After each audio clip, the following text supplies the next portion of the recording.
Hello，大家好，歡迎嚟到 Little Solo Art。我今日介紹係一支日本出產嘅水筆，我喺誠品書店嗰度買嘅。咁呢個牌子叫吳竹。咁我上一次嗰條片都有介紹佢嘅水彩嘅，如果有興趣可以睇下。嗱，其實佢個價錢好實惠㗎。呢一支係一支筆膽嚟嘅，係一個 refill。如果你有興趣可以買埋佢嘅筆桿，咁可以擺入去啦。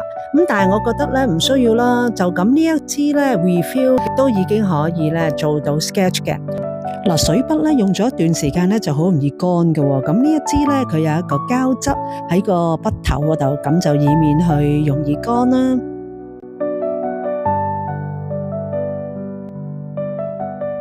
我最近就睇返梵高嘅草圖書啊，咁我就發覺原來淨係用墨水筆去畫 sketch 對於提升呢個畫畫同埋呢個空間感其實係好有幫助㗎喎。佢個特寫裏邊全部都係密密麻麻嘅線條嚟㗎，佢只係單靠線條嗰個疏密度啦，佢表達速寫嗰個技巧。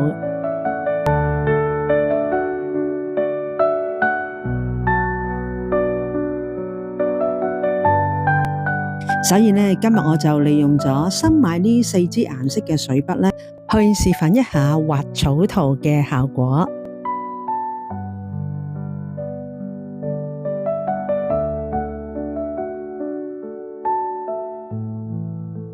係攞一張好細嘅白色卡，然之後畫你個草圖。而心目中邊啲地方係比較深色或者留白咁就當你用線條去編排嗰陣時就更加得心應手啦。例如好似呢個天空啦，我哋可以用一啲好短嘅曲線或者好短嘅直線去表達天空嗰個深淺色。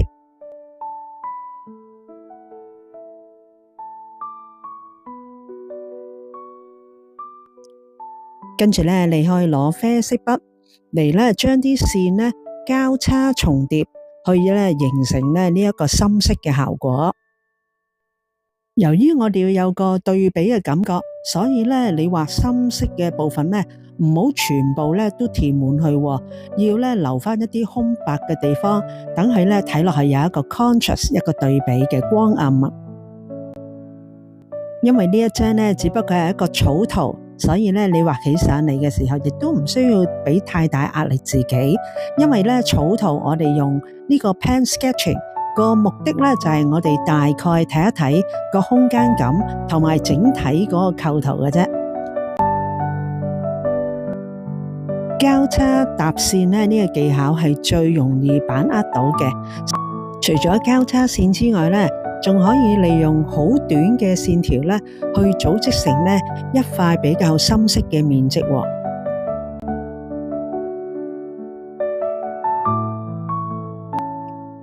所以當你好熟練之後可能你會自己自創一套線條編排嘅方法，咁你畫起上嚟就更加有自己嘅個性啦。其實如果你只要有鉛筆啦或者原子筆都可以做出呢一個 pen sketching 嘅效果嘅。當然啦，如果你用唔同顏色嘅鋼筆嚟畫出嚟嘅層次感就更加豐富。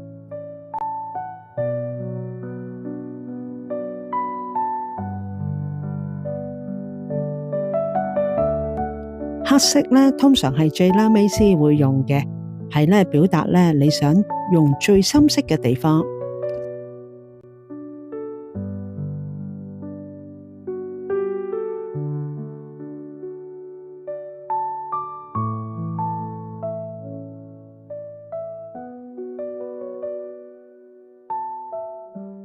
畫 pen sketching 就唔一定需要好貴嘅工具嘅，只要你學識好似梵高咁樣攞線條去表達你嘅內心再配上好似呢4隻復古嘅顏色就可以創造出屬於你自己嘅大師級嘅畫作啦。